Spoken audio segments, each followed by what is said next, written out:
जय हो प्रकृति परमात्मा, जय हो सत्य सनातन। किसी किसी का प्रश्न है कि सनातन में अलग अलग देवी देवता को क्यों माना जाता है, और किसी का प्रश्न ये भी है कि भगवान है या नहीं है, तो दिखाई क्यों नहीं देता।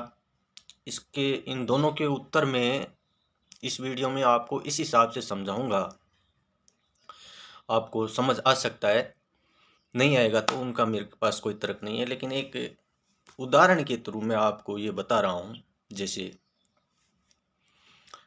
इस ब्रह्मांड में और इस मृत्यु लोक में, पृथ्वी पे हवा एक ही है, लेकिन हवा के अनेकों रूप हैं।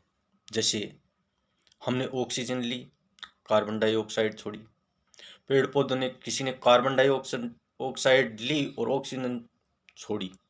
तो इस तरह से हवा एक ही है, लेकिन उनका स्पर्श, उनका सानिध्य किसी गैस के दबाव से, किसी की खुशबू के अभाव से, किसी कहाँ मतलब जैसे कि कोई गंदी चीज है उससे टकरा करके दूषित हो जाना। तो हवा के ऐसे अनेक रूप हो जाते हैं, बदबू आना। तो वो हवा मतलब अलग अलग उसके रूप हो जाते हैं। ठीक इसी तरह पानी को समझिए। जैसे पानी, मिट्टी, कहीं कहीं की मिट्टी ऐसी है कि वहाँ का खारा पानी होता है। पानी तो एक ही है, लेकिन उस मिट्टी की वजह से उसमें खारापन आ गया। पानी तो कहीं मिट्टी अच्छी है तो मीठा पानी आ गया। तो इस तरह से पानी तो एक ही है, लेकिन स्वाद अलग अलग है, देखने में भी एक ही है। ये तो समझ में आ गया होगा कि अनेक भगवान अनेक रूप में क्यों हैं। अब भगवान है कि नहीं, दिखाई नहीं देते हैं, तो दिखाई भगवान कैसे दे सकते हैं। इसको इस तरह से समझना चाहिए, जैसे इस मानव शरीर में ही समझो आत्मा रूप में परमात्मा विराजमान है, लेकिन दिखाई नहीं देते हैं, यहीं हमारे अंदर ही छुपे रहते हैं। या फिर ऐसे देखना कि सर्वत्र परमात्मा विराजमान है, कहीं हवा के रूप में, पानी के रूप में, कहीं औषधियों के रूप में, कहीं साधनों के रूप में, कहीं हमारे रूप में। लेकिन उनका रूप अनेक है, लेकिन कण कण में वो विराजमान है। ठीक इसी तरह हमें दिखाई नहीं देते हैं। जैसे पानी में नमक एक चम्मच डाल देंगे, एक लोटा लेके एक चम्मच नमक डालेंगे, उसको हिला देंगे, तो वो नमक दिखाई नहीं देगा। प्रत्युत्तर पानी में नमक होते हुए भी नहीं दिखता। नमक की तो मात्रा होती है पानी में, पढ़े लिखे सब मानते हैं इस चीज़ को, लेकिन दिखाई थोड़ी देता है। और फिर उसमें अगर आप ये नहीं समझ सकते तो ये समझिए, एक लोटे पानी में एक चम्मच नमक डालिए और उसको मिक्स कीजिए, तो क्या दिखाई देगा। तो भगवान तो हर जगह पे हैं, लेकिन दिखते नहीं है ना। कोई बुलाने वाला चाहिए उनको, वो आने के लिए भी तैयार हैं। जैसे मीराबाई कहाँ गई, पहले भी मैं वीडियो में जिक्र किया था, लेकिन आज जैसे ये प्रश्न आ गए फिर से, तो ये बोल रहा हूँ। और भी कई संत हुए हैं जिनको परमात्मा ने दर्शन दिए हैं, आए भी हैं। और अभी वर्तमान में कई लोग ये कह देते हैं कि मैं ही भगवान हूँ। अपने आप को मतलब अंदर में सोचने लग जाते हैं कि मैं ही भगवान हूँ। और कोई कोई तो ऐसे भी सामने आ रहे हैं वीडियो में देख के कि वो खुद बोल रहे हैं कि हम ही परमात्मा के कुछ ऐसे हैं, दावा कर देते हैं। लेकिन मेरे तर्क से और मेरे जो मान्यता है, मैं वीडियो में प्रकट कर देता हूँ।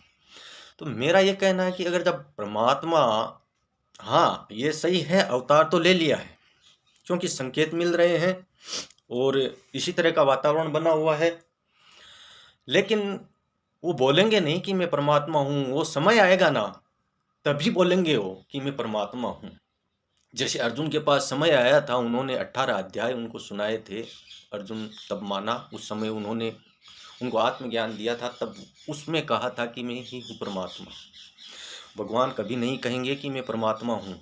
समय आएगा ना, तब कहेंगे वो कि मैं ही हूँ, जब सामने आ जाएंगे और तभी काम हो जाएगा सब। ऐसा समझो 10 दिन में या भी 18 दिन में युद्ध हुआ था, उसी समय उन्होंने बताया था और 18 दिन के अंदर सब कुछ हो गया था। ठीक उसी तरह परमात्मा बोलेंगे नहीं, अगर बोल देंगे तो 18 दिन के या 15 दिन के या 12 दिन के या 1 महीने के अंदर काम हो जाएगा। तब तक नहीं बोलेंगे कि मैं भगवान हूँ। ऐसे ही कोई संत है, जैसे मैं भगवान विष्णु का भक्त हूँ समझिए, और मैं एकदम घनिष्ठ उनकी साधना करता हूँ, परमात्मा की ऊर्जाएं मुझे मिलेंगी। परमात्मा जैसे मेरे पास हैं, मेरे अंदर हैं, और फिर अहम भाव जाग जाता है और ये भूल जाता है इंसान कि मैं वो नहीं, मैं तो परमात्मा हूँ। क्योंकि परमात्मा की ऊर्जाओं में अनेकों शक्तियाँ हैं, और जब उनको मन से और आत्मा से पुकारेंगे तब वो ऊर्जाएं हमारे अंदर समाहित होंगी। अगर हम उन ऊर्जाओं का अपनी चेतना शक्ति से और इस्तेमाल करके और हमें में परमात्मा को मान करके अहम भाव नहीं करें, तो हम हैं, हमारे में ही परमात्मा है। अगर हम ये मान लेंगे भूल करके कि मैं तो भूल गया कि मैं कहाँ था, और मैं उनकी शक्तियाँ और ऊर्जाओं से ये मान लिया कि मैं ही भगवान हूँ, एक दो कार्य जैसे हो जाते हैं या अनेकों कार्य हो जाते हैं उनकी ऊर्जाओं से संपन्न, तो ये नहीं मानना चाहिए कि मैं ही भगवान हूँ। जैसे किसी किसी ने ओशो की किताब पढ़ी थी पीछे इतिहास में, तो उन्होंने उस किताब को इस तरह से पढ़ा कि वो एकदम मन से पढ़ रहे थे उसको, आत्मा मतलब आत्मा से पुकार रहे थे उस चीज को, तो उनमें ओशो आ गया। तो वो ये सोच रहे थे मैं ही ओशो हूँ। तो ये है, ऐसा है, तो जिस चीज को आप आत्मा से बुलाओगे क्यों नहीं आएंगे, तो परमात्मा को जब बुलाएंगे क्यों नहीं आएंगे। बुलाने वाला चाहिए, देखने वाला चाहिए। दिखते तो हैं, सूर्य को तो हम रोज ही देखते हैं, परमात्मा ही है। चैनल को सब्सक्राइब कर लें, फेसबुक है पर हैं तो फॉलो कर लें। वीडियो अटपटे आपको ज़रूर लग सकते होंगे, बोलने में मेरी बोली कभी कभी लड़खड़ा भी जाती होगी, लेकिन वीडियो में तर्क और भगवत प्रेम और कुछ थोड़ा बहुत जो मेरे पास ज्ञान है, वो मैं अपने पास मेरे पास जो ज्ञान है उसको मैं अपने पास दबा के नहीं रखना चाहता। बहुत पहले से मैंने कोशिश की थी, मगर नहीं दे पाया, क्योंकि कुछ परिस्थितियां ऐसी थी। परमात्मा का भी समय बोले आप एक बार रुक जाओ, तो मैं ये सारी चीज़ें नहीं दे पाया। ज्ञान मेरे पास 2002 मतलब बहुत पहले से, बचपन से ही है, ऐसा समझ लो। ऐसा कि मतलब लोग तो अभी आए हैं 2008 10 12 के बाद आए हैं यूट्यूब पे, ये देखने के बाद में, पढ़ने के बाद में टीका टिप्पणी करने ना। हाँ, देखते हम भी हैं, पढ़ते भी हैं, कुछ पढ़ के ज्ञान लेते हैं, कुछ कहीं से देख के भी लेते हैं, और कुछ हमारे मन से जो भगवान की जो हम पूजा पाठ करते हैं, शास्त्र पढ़ते हैं, उनसे कुछ उजागर हो जाता है। तो ये सब ज्ञान की बातें हैं, हम डाल देते हैं। अगर किसी को चाहिए तो ले लीजिएगा, नहीं चाहिए तो कोई बात नहीं। तो वीडियो बहुत ज़्यादा बड़ा हो जाएगा, इसलिए यहाँ तक वीडियो देखने के लिए आपका बहुत बहुत धन्यवाद। जय हो प्रकृति परमात्मा, जय हो सत्य सनातन।